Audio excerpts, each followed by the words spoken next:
2. It's working. Okay, so Shabbat Shalom.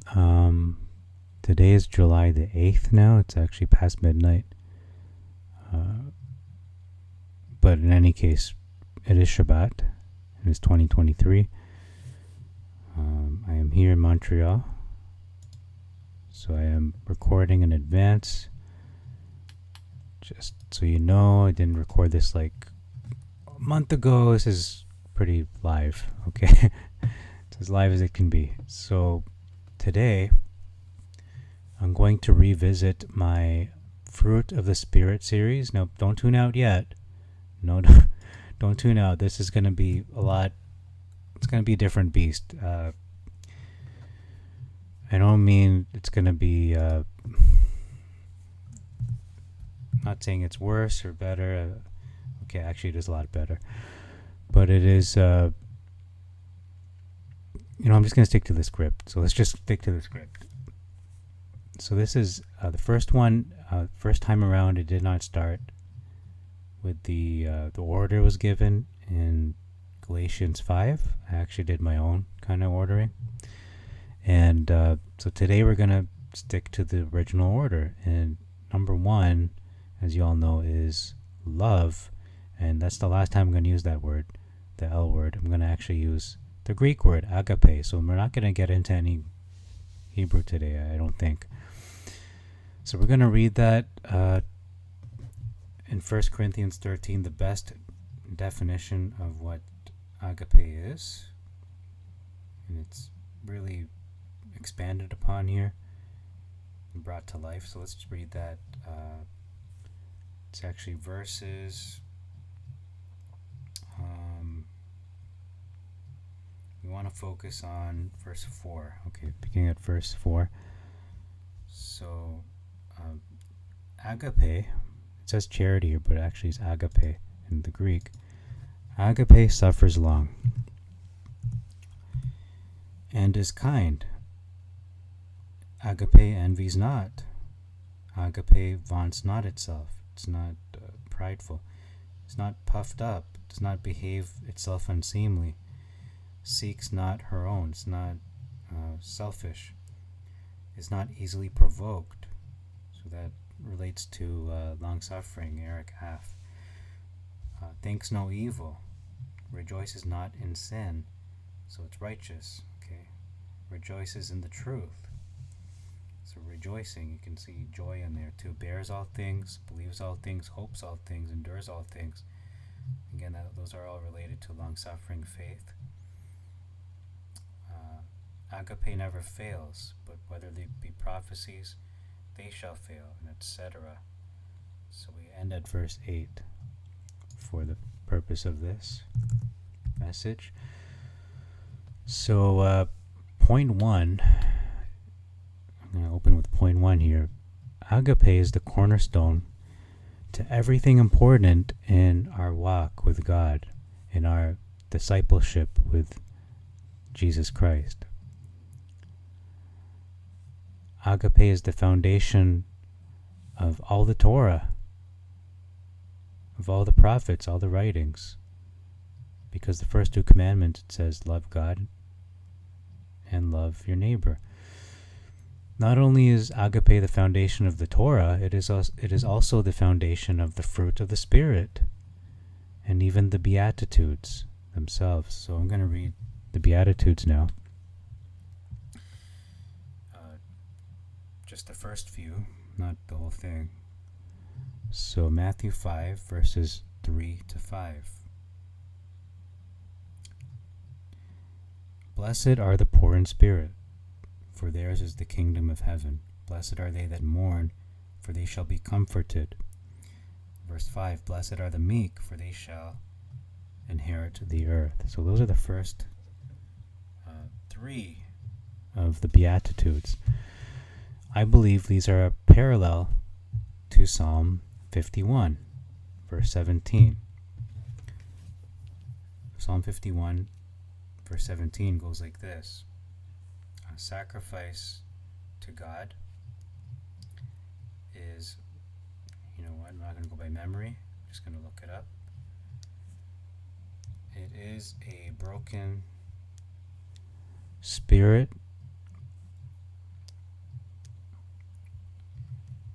a broken and humbled heart God will not despise. So you can see the parallel there. Poor in spirit, broken in spirit. The meek are parallel to humbled heart. And then you have those who mourn, which is a parallel to broken heart. But all three of those Beatitudes relate to this psalm, this verse in Psalm 51. So the Beatitudes, I think, don't get enough attention in at least the Messianic groups anyway, because we focus a lot on the Torah. But I believe they are as foundational as the Ten Commandments. Meekness, in particular,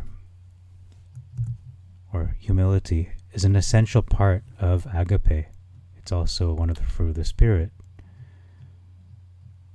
Blessed are the meek, right? And then that's a fruit of the Spirit. So I believe they are interconnected, meaning you can't have one or the other. You can't just have agape and not be humble. You can't, and the inverse is true, you can't be humble and not have agape in the sense of biblical humility, not worldly humility. So you really need both. They come together in a package in a sense, like they really should.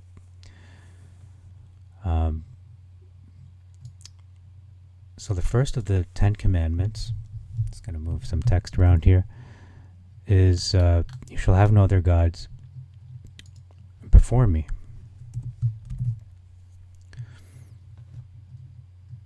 Okay, and just bear with me a moment, just trying to move things around. So how do we put God first?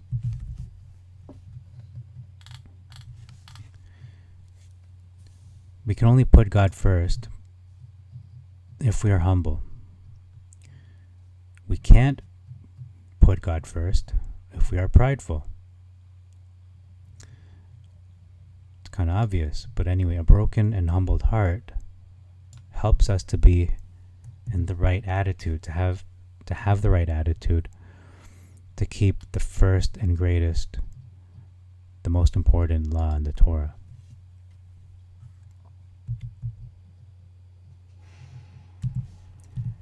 Okay, moving on. Mourning, it says in the Beatitudes, blessed are those who mourn. Mourning is a gateway to humility, to meekness, and is also a gateway to a broken spirit as well. So mourning is a gateway to having a humble heart and a broken spirit. So I'm just making some edits here. So a broken spirit is what God wants, as well as a broken heart. And in Psalm 51, in verse 19, we see a little bit of a follow-up as to what happens as a result of having a broken spirit and a broken and humbled heart. It says, then, only then, shall you, Elohim, or Adonai, be pleased with a sacrifice of righteousness, offering and whole burnt sacrifices. Then they shall offer calves upon your altar.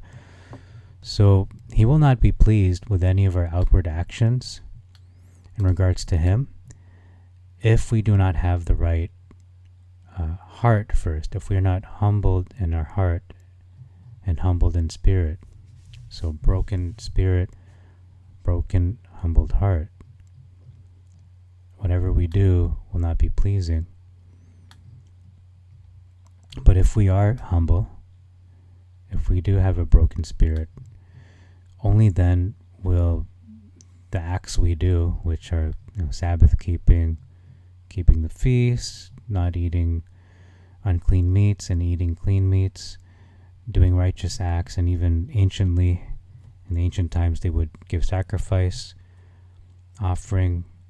Essentially, all of our obeying God and keeping the law will be pleasing to Him only if we have a humble heart before Him.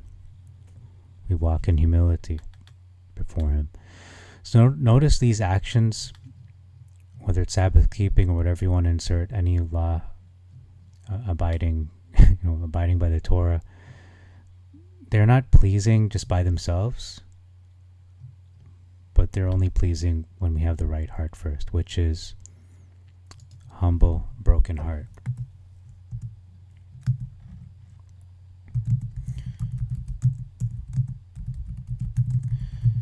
The last of the Beatitudes, we're going to read that in verses 10 to 11. It says, "Blessed are they which are persecuted for righteousness' sake, for theirs is the kingdom of heaven." And then the next one is, "Blessed are you when men shall revile you and persecute you, and say all manner of evil against you falsely for my sake." So why did I mention that? Why am I mentioning this? Because someone who has a humble heart, a humble person, can be persecuted or reviled, can be hated or spoken evil of, can have lies told against them, bearing false witness against them, because of the sake of Christ. And we can still react to persecution the wrong way, despite being humble. We can react not in the way that Christ would respond, so we would not do as Christ would do. It does take a lot of maturity, I believe it does, to be able to react to persecution in the right way, that the way that Christ would react to it. So I believe this is why these are mentioned last in the Beatitudes, because it is a progression, and it takes the most maturity to be able to do these things. And I also believe that these last Beatitudes are connected to Agape. Why? Because, not just because, but because it is through being hated, being slandered, and persecuted for the sake of Christ and God. When those things happen to us, that's not the only, but this is how we are able to fully ripen the fruit of Agape. And it's one of the best ways, unfortunately, but that's just the way I think God made things to work. It's through those experiences, through those sufferings, through those trials, specifically persecution, slander, being hated for no reason besides, for the sake of Christ. So notice that the first and the last of the Beatitudes are actually linked with the fruit of the Spirit, Agape, at least in my opinion anyway. So back to 1 Corinthians 13.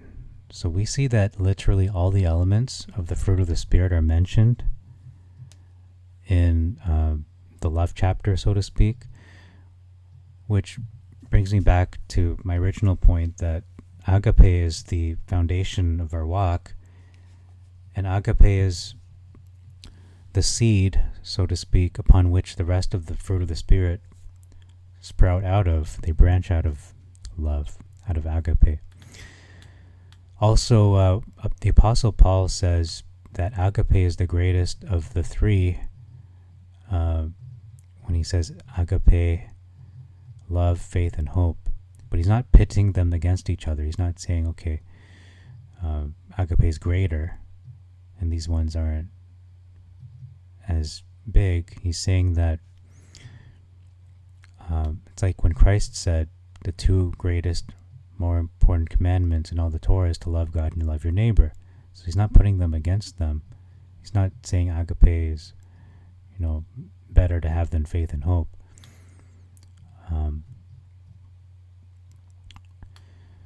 So the fruit of the Spirit, the 8 remaining, sprout out of agape. So faith and hope likewise branch out of agape. Why? Why is this? You can't have faith and hope without agape. And they branch out of agape because faith and hope, when we look at the original Greek, faith is pistis, which is closely related to the Hebrew. Sorry, I'm going into Greek and Hebrew, but it's closely related to chesed, which is the covenant faithfulness. So it's faith in this chapter here. I believe that's Corinthians, where Paul mentions faith, hope, and love. That word being used is closest to the fruit of the Spirit of faith. Go figure, right? But it's actually, covenant faithfulness, better understood through a Hebraic mindset. And then the second, or I should say the third, technically, is hope, which is elpis in Greek, which is it means expectation, which is closer to the fruit of the Spirit of long suffering, because you are waiting patiently and with optimism. So you can see how they kind of connect to the fruit of the Spirit, just even in that verse. I'm going to ask a question. Where does agape come from? I'm going to answer that question. Agape is not the kind of love. Obviously, it comes from God. That's where it really comes from. But because it is described as the love of God that comes from God. So it's not the kind of love we human beings would normally express or experience without God. It really is from God. And it's important, I think it's vitally important to acknowledge that it does not come from ourselves. Because if we don't do this, and we just think, okay, I'm going to do this on my own efforts and my own willpower, then it is just a human effort and human ideas. But agape truly is divine intervention. It is God divinely intervening in our lives by transmitting His own love, His agape, into our hearts and minds. So with that, I'm just going to wrap it up there. I actually have more to say, but I don't want to overextend my time. I think I'm probably close to 10 minutes or 12 minutes. Let me just check my timer. We're at almost 20 minutes. Okay. I was having so much fun. I lost track of time. So I'll have a part 2 for you in 2 weeks. So I hope that made sense. I don't really have a summary for you. But if I just go by memory right now, let's just scan over this. It is that, excuse me, that agape is the cornerstone to the Torah, all the Torah, the writings, the prophets. It is the foundation of that. It is the foundation of the fruit of the Spirit, upon which all the other fruit of the Spirit sprout out of or branch out of. And even the Beatitudes, it is the foundation of those as well. And we know that even God Himself says God is agape. Not saying that He's not other things, but if we're gonna personify agape, it's our Creator. That's one of His biggest attributes that He wants to be known for in His reputation. Besides merciful and so on, and long-suffering.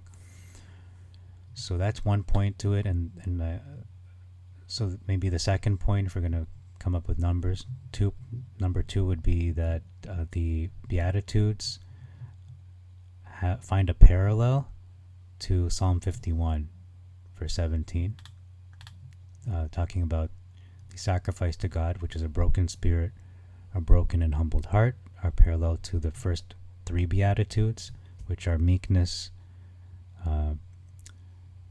those who are okay, forgot them, but you know what they were anyway. Let me look them up. It's kind of comical.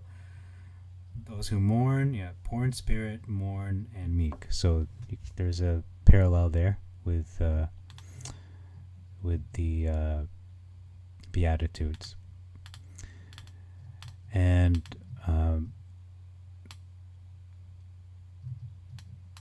I also stress the importance of how it's a gateway to agape, humility, mourning, having a broken heart. So let's see what else I said here. Faith, hope, and love. Talked about that as well. And where it comes from. So this is just sort of like an intro to the meat of what I'm getting to. It's like the appetizer. So I hope that made some sense to you. If it didn't, just send me a text message or whatever, email me, communicate to me that it didn't, but I hope it does make sense, because I really trimmed a lot of the fat. It made very little sense initially, and then I had to go over this a few times to boil it down to something more focused. So that's part 1 of Agape. Again, it's such a broad topic, but I wanted to narrow it to something that is more specific and focused and could be helpful. So I actually, not that I don't look forward to speaking, but I really am excited and looking forward to part 2, to presenting that to you, because it is really, it's a doozy, and really is the meat of the message. So I was going to present that today, but I thought, no, it's too much to give in one sitting. It's almost it's like going to a buffet and eating, like 10 plates instead of the usual 4 or whatever it is. So it's too much to digest in one sitting. So that's all for me. Thank you very much, family. Till next time, I'm going to wish you all Shabbat Shalom. May Adonai bless you all. Till we meet again, and Maranatha. Thank you for your attention. Shabbat Shalom.